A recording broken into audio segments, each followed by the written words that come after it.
Good morning, good morning, good morning, good morning, good morning, good morning, good morning. I'm gonna be coming at y'all with this with the au pair murders today. Shout out to Annie Elise for this. Let's get into it. Today's case is one that so many of you have been asking me to cover, being like, Annie, why aren't you talking about this? Everybody's talking about this case. Like, I want to know what your opinion is. And I will say, technically, I did cover it before. However, it was right when the case first happened years ago. It was back before there were any real big updates in it, any big arrests made even. And since then, not only have we received so many updates, but there is plenty of body cam footage.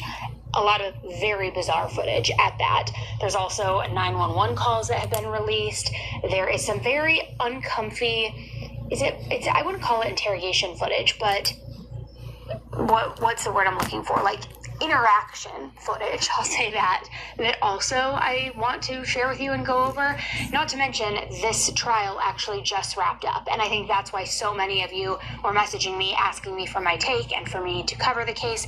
And so today what I want to do is not only go over the case, but I want to share with you a lot of that footage and a lot of, my thoughts on the footage and what feels weird about it, and just talk through everything. So today, we are going to be going over the double murder of 37-year-old Christine Banfield and 38-year-old Joseph Ryan, better known in the media as the au pair murder case. So here's what we're going to do today. We're going to briefly recap the case, go over the details in case there's any of you out there who maybe aren't familiar with it. And then we're going to go over some of the crazy things that have been released recently. We're going to look at new footage that has been released, new details that have emerged, and really just kind of like dissect it all. So with that, let's get right into it.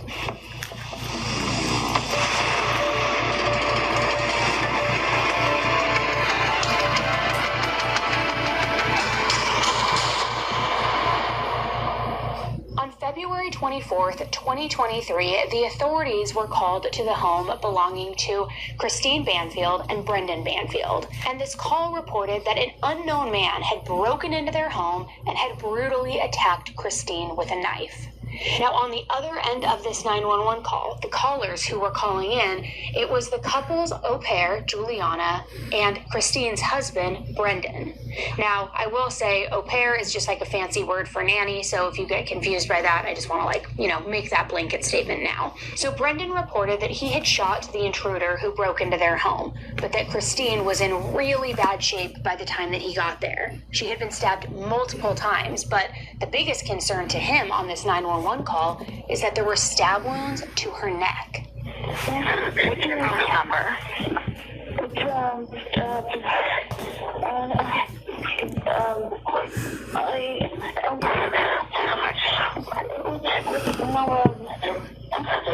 there somebody else there that can give me the address?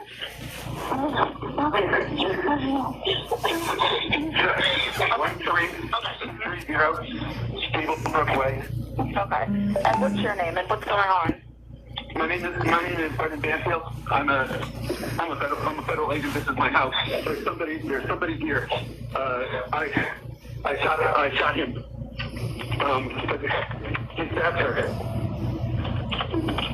She's bleeding. She got several marks on her neck. What do I do? Okay, so what I need you to do is apply direct pressure directly to where she's bleeding from, okay? And if it becomes through, just add more cloth to it. It's already there. How old is the person? I don't know. The person that's bleeding? 37. Okay.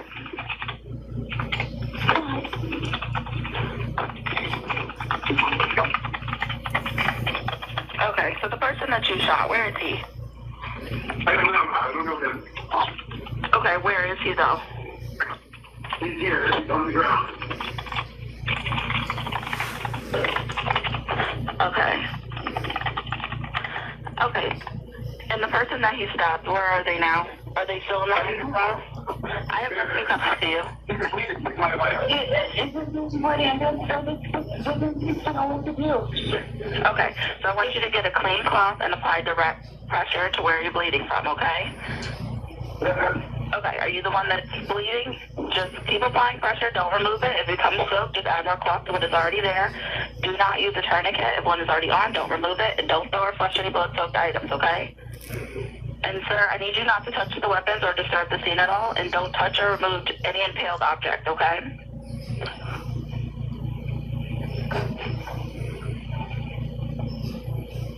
Sir, hello? Ma'am, can you hear me? Marley. Okay. Are you the one that was injured? She's not responding. What are you doing? Okay. Can you tell me how her breathing is?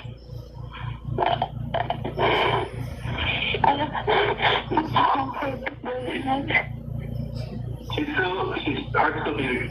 Okay. Okay. Just keep applying pressure to where she's bleeding from and just put her on her side, okay? On her side? Yeah, on her side. You said she's breathing normally, she's just not responding to you?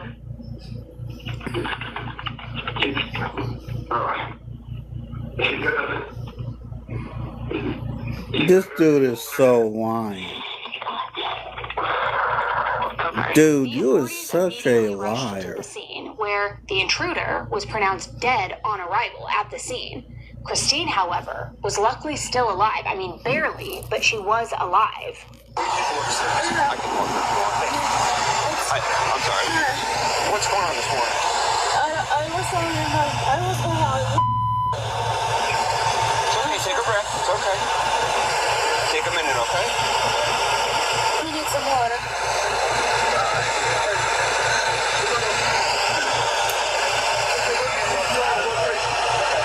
You want to sit down somewhere? Water. I'm sorry for English is almost percent. Oh, you're fine. I was going out with her daughter. Okay, yep, she's sitting over there. And then I forgot our lunch to clean it. And I was coming back to the house to get the lunch.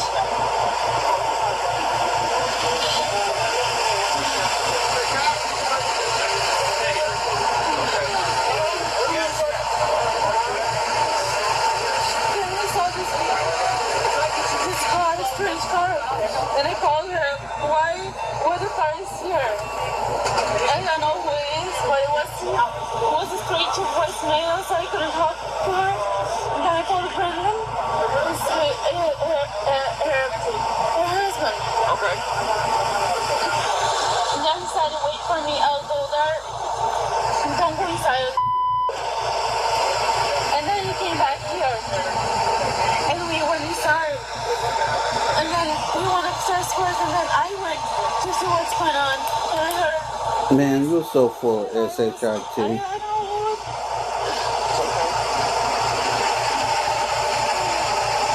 I don't know what it was.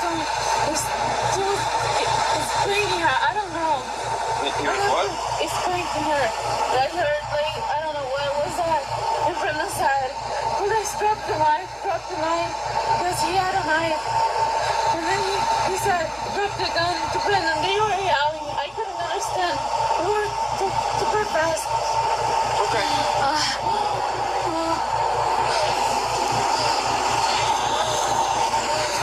It's okay. You want me to see if I can try to get you some water? Yeah. Okay. Let me see if there's anything.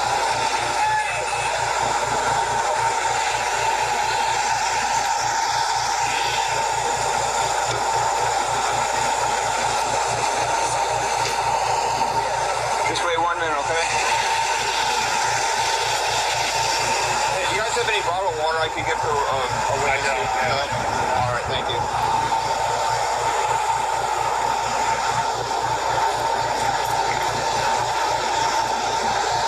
They don't have any water. If you give me a couple minutes, I'm sure I can find someone that has some, okay?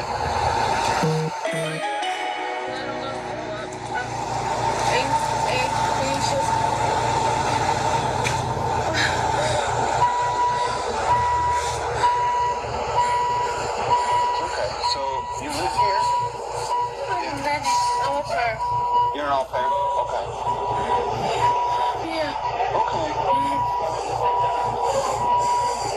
It's okay. It was a lot of blood. And we're seeing that. It's okay. I know it's traumatizing.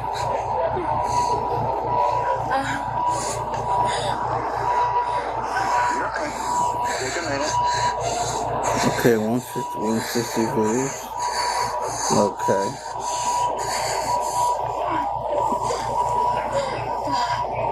I'm dizzy. Okay. Do you need ambulance? Welcome. You want to be seen by the ambulance crew? Huh? Do you want to be seen by the ambulance crew? No, okay. No, just... Okay. It's okay. It's the blood rush. This is a weak ass acting job, if I ever heard it. She's with one of my She officers. doesn't deserve that. No, she doesn't. Neither do you. She's okay though. She's safe. Okay. She's not seeing any of this. So lives here? Okay. Yeah, she has her daughter. Who is the gentleman that just walked out? Huh? Who is the gentleman that just walked out? It's Brendan. It's her husband. He lives here? Yeah, we all live here. Okay.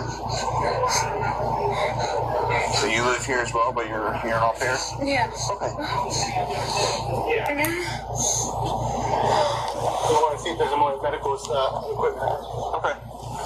Oh, there's some right here. All right, am I allowed to come in and grab that? All right. Okay. So, alright. I'll ask you again in a few minutes. I'll give you a minute, okay? It's okay.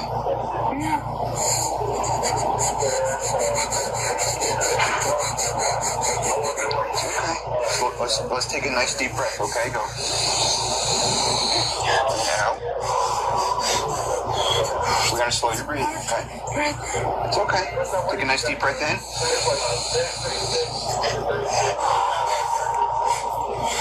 Okay? You need to slow your breathing a little bit. It's gonna help you feel better.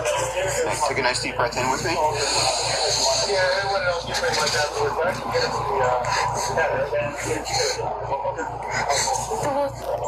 The blood. Okay. I understand. Yeah, I'll look up the status. You want to take a nice deep breath in with me? Now, there was a lot of confusion in the beginning, trying to figure out what exactly happened here and how everything unfolded, what went down. Now, there are body cam videos of officers talking with the au pair, Juliana, like the one that we just saw. But there are also videos of officers talking to Christine's husband, Brendan. And the main thing that these two videos have in common is that both Brendan and Juliana have blood on their hands, literally, and as we'll get to, figuratively too. But Juliana's just looked kind of like a stain, like, it was transfer, it's a stain on her hand. But Brendan's, it's clear as day. Now, on top of that, they are both completely freaking out, almost incoherent, which I have to say, it makes sense given the circumstances, right? Hey, can you check him out? Yeah, I got more units here. We'll check him out. Starting up right now. Steve, sorry, I'll just keep going through, okay? What did you say? We're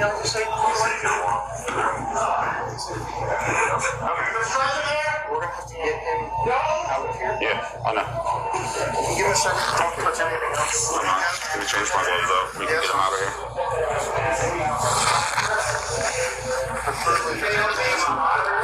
The knife's there, guns are on the bed.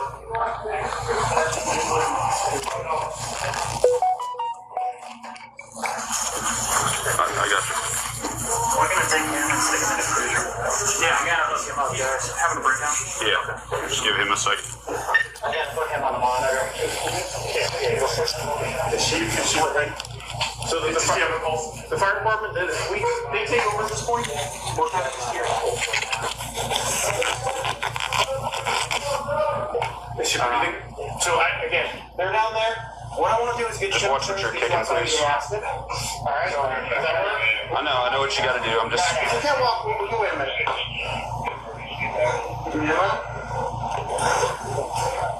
I think just giving me some fresh air right now. I think we're all okay. So we can get you outside. Can you grab my mom? Yeah. Can you help him? Just be with him. Yep.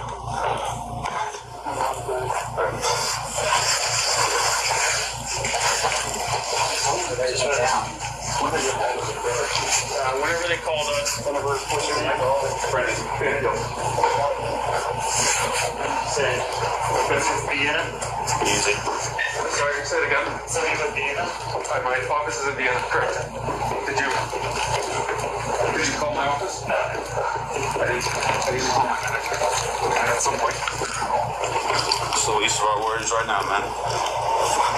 We're just gonna get you in a cruiser outside here where you can breathe. You're okay. So because Christine was still alive and breathing at this point, she ended up being rushed to the hospital. Brendan, her husband, was also taken to the hospital. Juliana and the couple's daughter Valerie, they were then taken to the police station for more questioning and to just, hear about what truly transpired there. Now, unfortunately, as Christine was at the hospital, she did not survive her injuries. And new unreleased body cam footage shows the exact moment that Brendan was told that his wife Christine didn't make it. And it shows some of the aftermath of him praying and crying. But I want you to take a look. Stacy on the bed for me. You just said that she didn't. I didn't hear what he said, so. Can you have someone check with him again? What is the nature of the incident?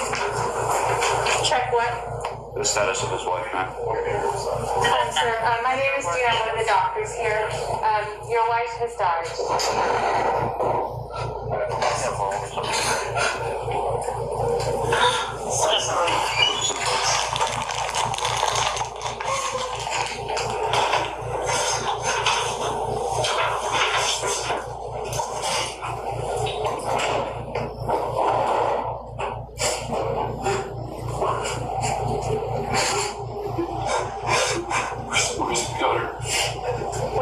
She's still at the scene, sir.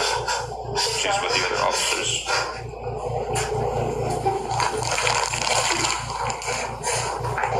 That's cool.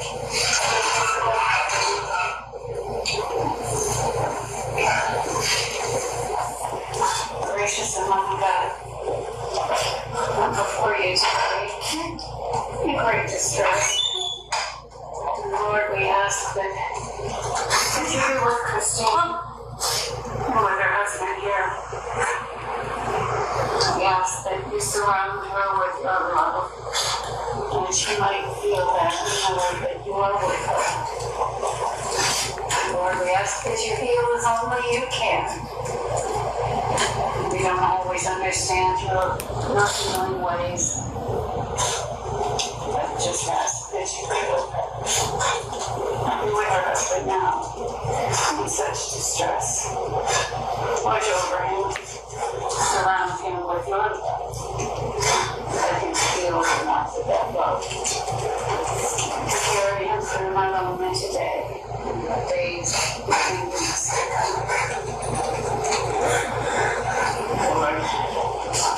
For your family, your friends, Lord, support them this time. Please, let them open their hearts and arms and provide that loving support so much needed. This we ask in your name. Amen. So if you've never heard of this case before, you might be thinking, oh my God, what a horrific, tragic, completely random act of violence this was. And he just lost his wife. Like, how brutal. He tried to save her. He tried to shoot the intruder. Like, oh my gosh, this is awful. I mean, the idea of somebody breaking into your home for no reason and then brutally stabbing your wife to death is just incomprehensible. But this case, as you will soon find out if you are unfamiliar, it isn't at all as it seems. Because just 8 months later, Juliana, the couple's au pair, she was arrested and charged with second-degree murder for the death of the intruder, whose name was Joseph Ryan. It seems like everyone is talking about GLP-1s, right? But what if there was a natural alternative? This episode is sponsored by Veracity. A drug-free skincare isn't working, you're probably skipping this step. Just Tabletop lasers aren't known for making fine furniture. Joinery is difficult. They can only cut thin material. They're small. Was kind of playing the way he wanted the person to play. So then that's when he started talking to Joe. We told other people before that it was kind of part of the game where the person gets in the bedroom and then I react like scared, like try to run or try to scream, but like or if the person starts doing something, she would just get kind of freaked out and try to resist. But it was like part of the game. Now, what was so shocking about this entire confession was that Brendan wasn't even arrested until September 16th, 2024. So you've heard everything directly from Juliana's mouth. I mean, she and Brendan, they planned this murder. But why? What was happening in that house to ultimately end up in a double homicide? Christine and her husband, Brendan Banfield, were a seemingly normal couple living in Virginia with their young daughter, Valerie. Brendan worked as an armed IRS investigator, and Christine was a nurse working all throughout the chaos during the pandemic and, the after effects of that. And there came a point in time during that, around October 2021, when Brendan and Christine decided that they needed to bring an au pair into their home. And again, for those of you who might not be as familiar with that term as others, it's this really cool program where somebody who is from out of the country will come to the country, stay with you as their host family, and they will provide in-house childcare in exchange for a free stay and for a weekly stipend. So typically au pairs are younger people, students, younger people wanting to just see more of the world. So with this program, it's a benefit to them. They can check off a lot of those complicated boxes, like finding a place to stay, finding a job, getting to a new country, all of those things. So it's not a bad gig, all in all. But it also seems like we only ever talk about au pairs in relation to true crime cases, right? So anyways, in the fall of 2021, Juliana, who was just 21 years old at the time, she moved into the Banfields' home. And Juliana was from Brazil. She was raised on the outskirts of Sao Paulo. So this was going to be something new for her, very exciting. And at first, everything was working out pretty well, too. It didn't seem like this nightmare situation where the host family and the au pair didn't get along and there was hostility and there were, barriers they needed to overcome. It wasn't like that. Juliana seemed like a really nice girl. And the Banfield's daughter, Valerie, really liked her as well. So what wasn't there to love? This was a perfect situation and mutually beneficial. However, we know how this case ends, or a lot of us do, I should say. So about 10 months into Juliana's stay with the Banfields, something shifted. Juliana and Brendan's relationship allegedly turned sexual at that time. And this wasn't casual. Okay, this also wasn't just like a fling where whenever Christine wasn't home, they would flirt or they would be like touchy-feely, which I get it. That obviously wouldn't have been okay either. But this was seemingly a full-blown relationship just happening. Not with Christine's knowledge, of course, but they didn't have any sort of boundaries. They weren't really trying to be ultra careful. They were in this full relationship with one another. Now, the last time that I covered this case, we didn't even know for sure yet if there was any type of relationship going on between them prior to Christine's death. Everybody pretty much figured that it was the case because of how quickly they seemed to get together after her death, but there wasn't any actual proof out there. Nothing had been confirmed. Now, something that really shocked me about Brendan and Juliana's relationship, now that we know the full details of it, was that they didn't even try to hide it. I know I alluded to that a little bit earlier, but they did hide it from Christine, but not from the rest of the world. They would pose together for pictures, some being very didn't even try to hide it. They would post these pictures on Juliana's Instagram with captions as just a normal happy couple who were head over heels in love with one another. And these photos ended up He just didn't give a damn. Evidence in the case and in the trial. And unfortunately, this whole time that this was going on, Christine was just absolutely clueless about the ongoing affair. And she made multiple different posts that really show just how truly blindsided she was by the entire situation.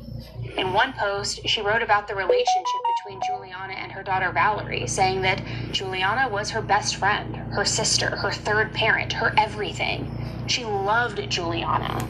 In another post, she uploaded a picture of Valerie and Juliana smiling together, and she wrote, A lot of people don't understand the au pair program, but this is it right here. It's opening your home and your heart to someone with big dreams of changing their life while in America. And in the process, they changed your life more than you could measure. Which, think about that. That is so incredibly, heartbreaking and infuriating. She loved Juliana. She thought of her as family, as a third parent to Valerie. She cherished her, saying how, in that post, cryptically saying, we just wanted to help Juliana, but we got so much more in return, not even realizing that her sleazy-ass husband was sleeping with her, that Juliana was sleeping with Christine's husband behind her back, and on top of that, that the two of them were plotting Christine's demise together.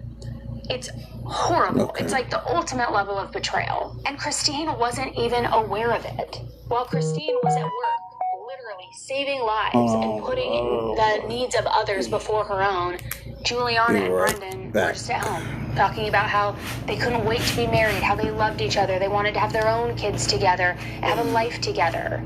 Brendan also allegedly talked about how much he disliked Christine, and how he felt like she was an awful mother to Valerie.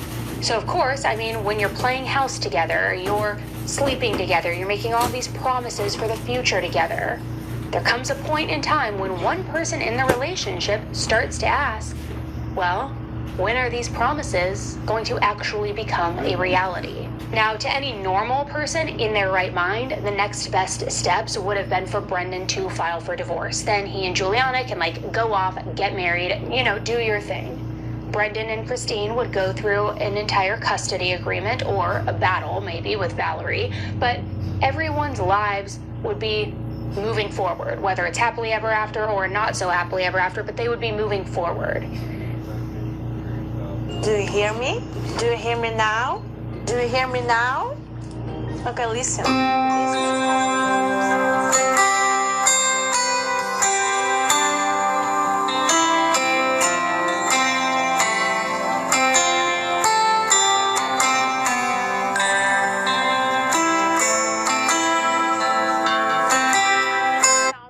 Y'all can call.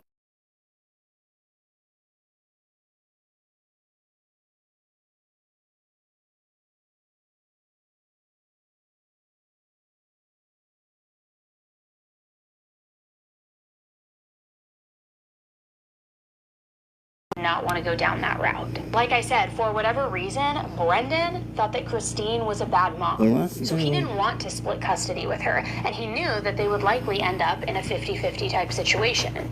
There was also a money aspect to all of it too, because Brendan said that if he and Christine divorced, quote, she would have more money than he would. So basically, he wasn't about to go the traditional route and potentially only have half custody, not have a lot of his, the financial strength in the outcome. So in his mind, it's like, oh, well, the best thing to do is kill Christine, which, why people jump to that conclusion, I will never know. Now, this was when Brendan allegedly began concocting a plan to get rid of Christine for good, in a way that ensured that there would be no money issues, no custody battles, only a happy ending with Juliana. But Juliana isn't innocent in all of this, because she was every bit his accomplice in all of it, just listening to his devious plan with no judgments, just waiting for the day that they could officially be together. And look, I don't want to give Brendan and Juliana too much credit here, but I do have to say, they were methodical. They thought through things and were pretty strategic in a way that hypothetically may not have gotten them caught. It's great that they did get caught, but they did think this through. Now, their plan, the two of them, the pair, they decided to sign Christina up for an account on an online sexual fetish website. I know, it's wild, but stay with me for a moment. So both Juliana and Brendan would post on this website from Christine's laptop, pretending to be her, catfishing as her. And they would only ever post whenever Christine was home, so that it would really make it seem like it was Christine behind the screen, so that in the event that forensic data was ever pulled off of these accounts, it would align with when Christine was, in fact, at the home, not at work. It wouldn't be obvious that somebody else was logging in and posing as her. And like I said, I don't want to give them too much credit here, but they did think through this pretty strategically. So they start posting on this online sexual fetish website, acting as Christine, looking for dates and experiences. And this is when Joseph Ryan comes into play, because Joseph was messaging back and forth with Christine, well, with Brendan and Juliana. He thought he was talking with Christine, and they were exchanging messages for about a month. And these messages consisted of making plans for Joseph and Christine to get together and start playing out a assault fantasy. The agreement was that on February 24th, 2023, Joseph would come to the Banfield home while Christine was asleep. And I say that loosely because, again, this was like their role-playing conversation. She was going to play like she was asleep. And he would come in armed with restraints and a knife. And remember, I'm using quotes around not only Christine, but also asleep, because this guy thought that he was talking to Christine the whole time. So she was going to pretend that she was asleep, then wake up, see him, and be scared for her life. And like Juliana said, they had literally made sure in the messages to say that Christine was going to scream for help and she was going to act scared and to still not stop, because it was all part of the game. It was all part of the fantasy and the role playing. So no matter how hard you hear, how loud you hear me scream, no matter how many times I say no, no matter how much I fight back, it's all part of my fantasy. It seems like the perfect crime, right?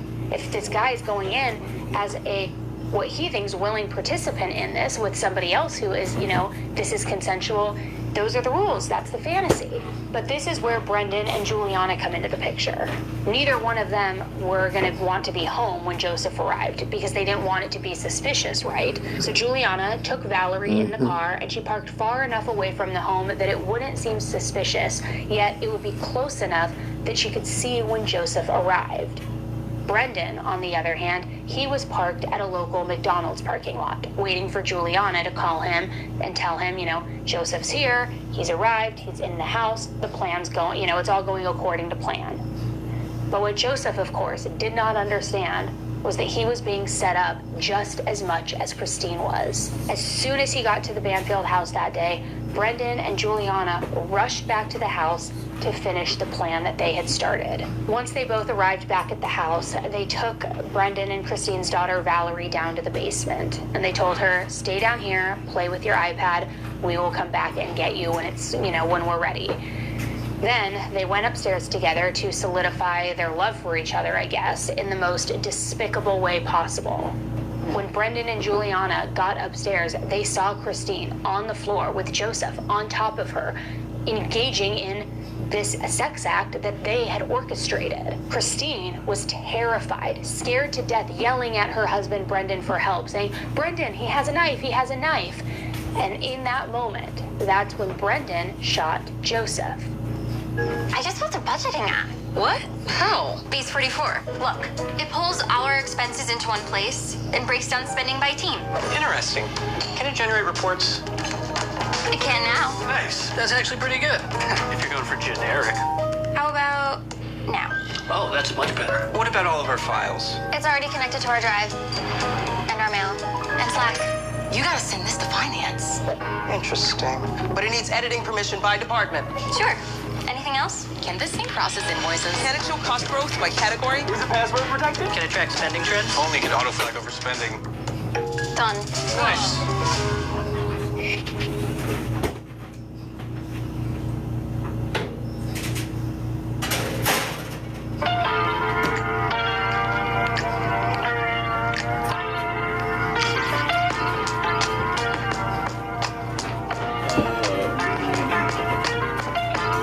Hold on, y'all.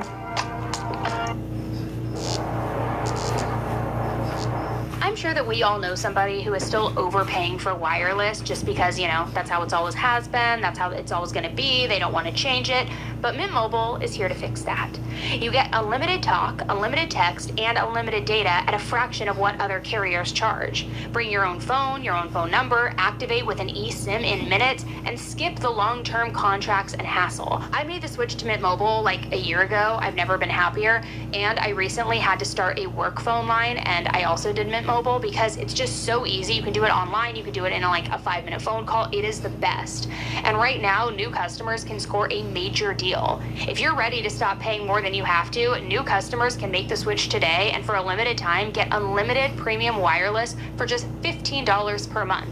Switch now at mintmobile.com/10to-life. That's mintmobile.com/10to-life. Upfront payment of $45 for 3 months, $90 for 6 months, $180 for 12 months. Taxes and fees extra. Initial plan term only. Over 50 gigs may slow when network is busy. Capable device required. Availability, speed, and coverage varies. Additional terms apply. See mintmobile.com. It's that time of year where it is cold days, busy schedules, no time to cook, and Factor makes healthy eating simple with fully prepared meals designed by dietitians and crafted by chefs. We're talking lean proteins, colorful veggies, whole food ingredient. First responders arrived. And look, I know that Christine is talked about a lot in this case, especially during the trial, and that she's highlighted quite a bit because she was the targeted victim.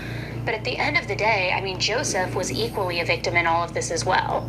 And I'm not even going to try to get into the ethics or the opinions on role play and things with that, because that's an entirely different topic that I know will be really controversial. But all I'm going to say is this. He showed up at the Banfield house that day thinking that what he was going to be doing was consensual with Christine. And because of that, he ended up dead. His mother has also spoken out about his death and how it has just greatly impacted her. I remember when I got the call from the detective. He called me and he told me that my son had been killed.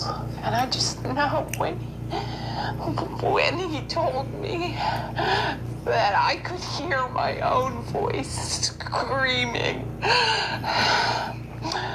And I remember that moment, and I remember where I was sitting, and I remember his words. But it was almost like it was outside my body, hearing that he had been killed. Talk to me in the way you're most comfortable about what his role was when it came to sexual fetish websites. Did he ever talk to you about involvement in websites like that? Yes, this was kind of out of character, right? Not that he brought a knife, but the idea of actually cutting a woman.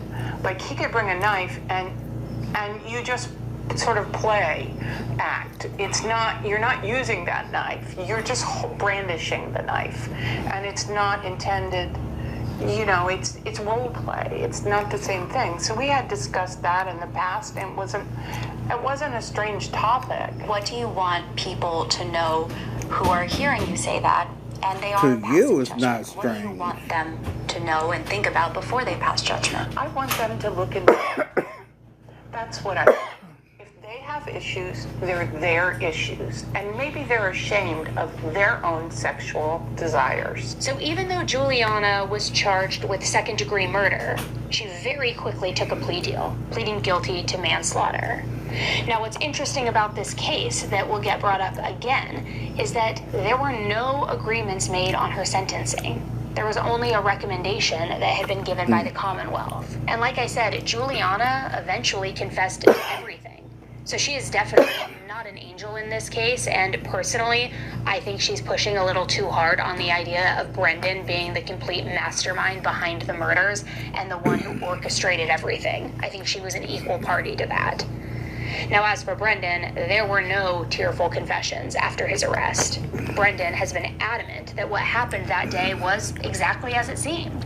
A random man came into their home, began stabbing his wife, so he did what he thought was right to do. He shot this man down. But would a jury believe that? January 2026 was when Brendan's trial began, and as if this case isn't already complex enough, the fact that both Juliana and Brendan have taken the stand during the trial, it has made it all the more appealing, I think, for the public and the true crime community, because very rarely do you see the actual defendants testifying on their own behalf, right? And it wasn't just wild the fact that both of these people testified, but their recollections of pretty much everything that happened were completely different from one another. And not only about the murders, but also to how deep their connection was with one another. Who liked the other one more? Who was more invested? They were just complete polar opposites. Juliana testified in court that she never thought that their relationship was that serious. Not enough to ever think about the future together or being together, which I have to say is definitely an interesting take, because a homicide over a relationship that isn't even that serious is crazy.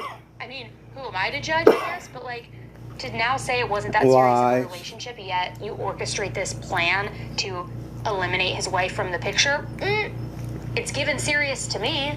It kind of reminds me how Nicole Kessinger said that she wasn't very serious with Chris Watts, but yet all on her search, she was searching for wedding gowns. Will a man leave his wife for his mistress? So it's like, no, it's pretty serious. It's pretty serious. But according to her, it wasn't until Brendan started talking about the future that she even began thinking long-term herself. So you began a sexual relationship with the defendant in August of 2022 when you were how old? I was 21. And when this relationship began, did you ever think about how it might end? No, I didn't really think it was serious, a relationship. And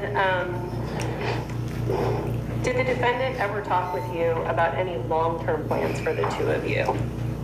Not initially. Not initially. Did he ever, though? Yes. When did that talk start? I think he started after he talked about his plan. Okay. And did he ever talk about the two of you getting married or the two of you having children? Yes. And do you recall when that talk began? Also after he mentioned his plan. Then she testified about Brendan's relationship with Christine, all from her perspective and her alleged experience with the way he talked about her. Did he ever talk about his relationship with his wife, Christine Banfield? Sometimes it would come up in our conversation and he would talk about it. And what did he say? He used to say that she didn't seem to care about where he was, what he was doing. She didn't seem to care about him at all.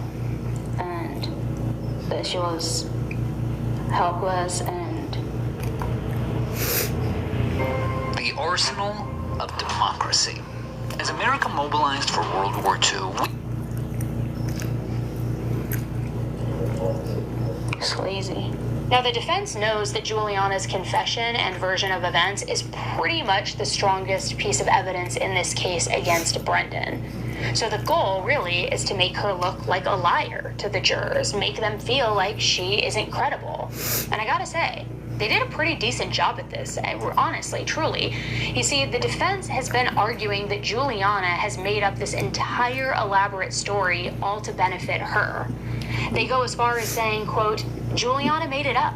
She told the Commonwealth what they wanted to hear. She told this lie to secure herself a deal that benefited her. She was a pawn in trying to get to my client. Now, for one, she secured a plea deal, but apparently she's also been in talks with selling her story for a documentary. So the thought is that if she can successfully pin this murder primarily on Brendan, then she gets to one day be a free woman with a paycheck, notoriety, a documentary maybe, all while this man sits in jail for the rest of his life. And I'm not saying that I actually believe this, but I always have to give credit where credit is due. Sometimes these defense lawyers definitely can come up with compelling evidence for their arguments, right? So while Juliana was on the stand, the defense made her read a jailhouse letter that she sent to Brendan in December 2023, around 2 months after her arrest. The letter that you wrote, it looks like on December 8th, 2023. Yes. And that would have been about 2 months after you were arrested on this charge. Yes, correct. And calling your attention to the highlighted portion. Did you ask something? I'm sorry, I was reading. I was asking you to read it, yes. Have you read it? Yeah, I read it. Okay. And the yellow portion there, can you read that, please? Yes. Well, now that you know, parenthesis, they already knew, close parenthesis, that I'm not going to cooperate with them. There's nothing I can do. So I don't know what they are going to use. Everything they have and can. I don't know everything. I just have the feeling they might hold me here until my trial. It can take months, years. there are many theories of what had happened, set up by you, us, or I wasn't supposed to be there, and etc. Okay. In this letter, which you wrote,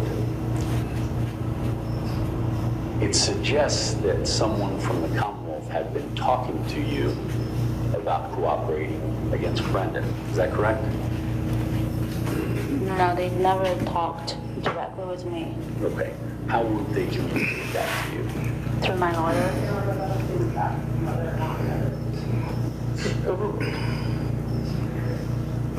How would they communicate that to you? Through my lawyer. Okay. And so this is 2 months after you were arrested. And were you given an opportunity to plead guilty and cooperate at that time? Yes. Okay. And what was it that they were offering you at that time? At that point, my lawyer had said that they were offering, in exchange for my cooperation, they would offer me a misdemeanor and I would be released on time served. Okay. So here, the defense was pretty much saying, why the switch up? They feel like she's turning on Brandon for her own freedom. But it's also important to remember that she didn't make a deal on her sentencing. Her freedom is still up in the air, which makes the defense's argument kind of seem a little less likely, in my opinion. Finding a therapist should not mean long wait lists or paying out of pocket. And Rula partners with over 100 insurance plans, making the average copay just $15 per session. That's real therapy from licensed in-network professionals without the stress of navigating at it alone. And Rula matches you with providers that are aligned with your needs and your preferences.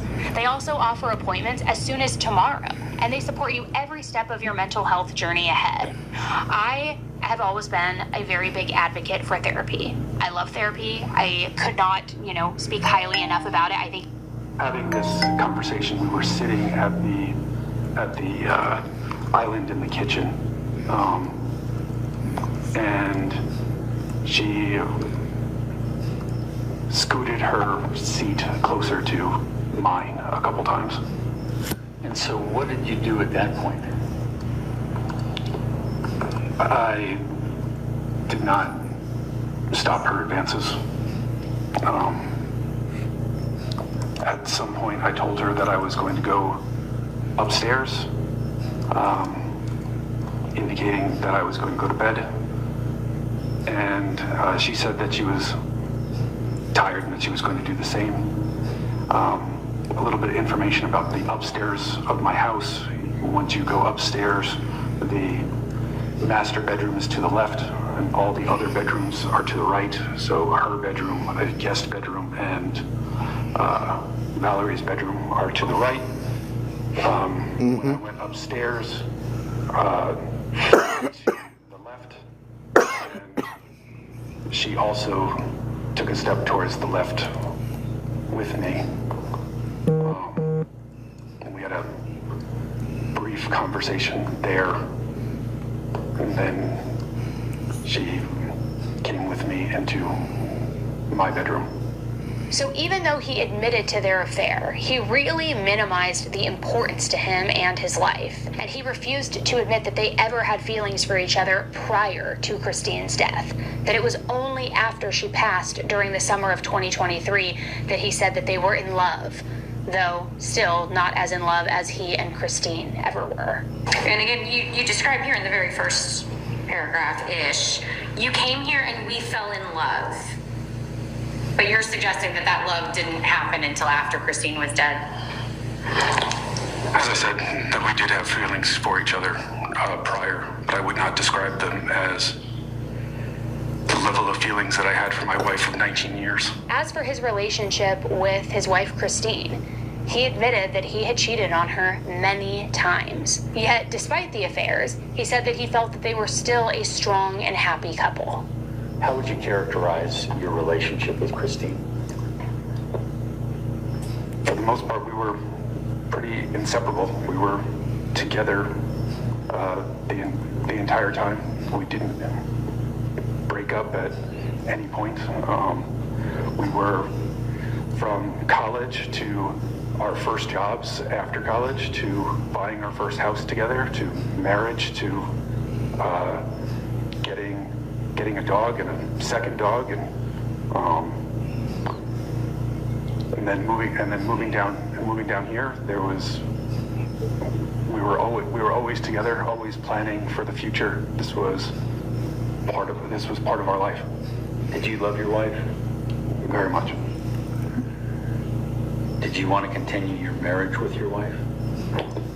Yes.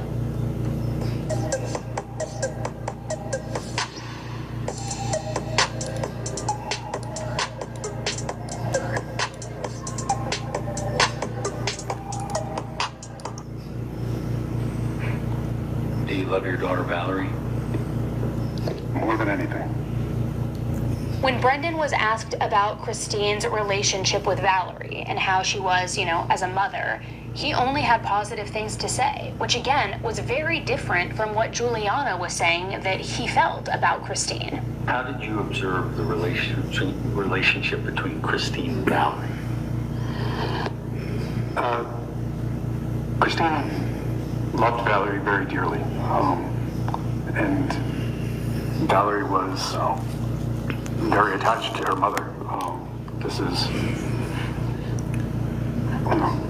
it was tragic situation, but when Valerie was always very excited as soon as Christine would get home from work. She would run up to her mother and say, be happy, and call her mama. They spent quite a bit of time doing art-related projects. Christine would often bring Valerie to dance when she was not working.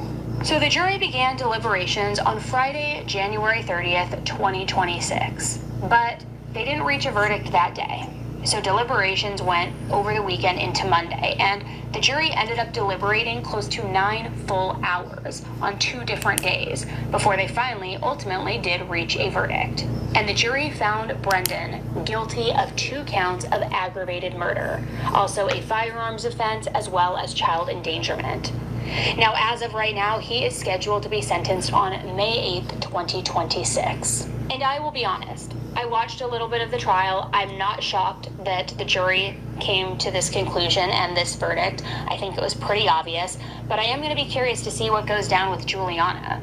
I don't think that she was just some innocent bystander in all of this, and he orchestrated this and he manipulated her. I mean, yes, she was young, but also old enough and an adult to understand right from wrong. And she carried on an affair with him. They plotted this together. She admitted to, light-handedly her role in things, but I think she is just as culpable. Truly, I do. But I'm curious to know what you guys think. So let me know in the comment section. Thank you again for tuning in to another episode of 10 to Life. Don't forget. And that's it. See y'all later. Thank y'all for being here. Peace.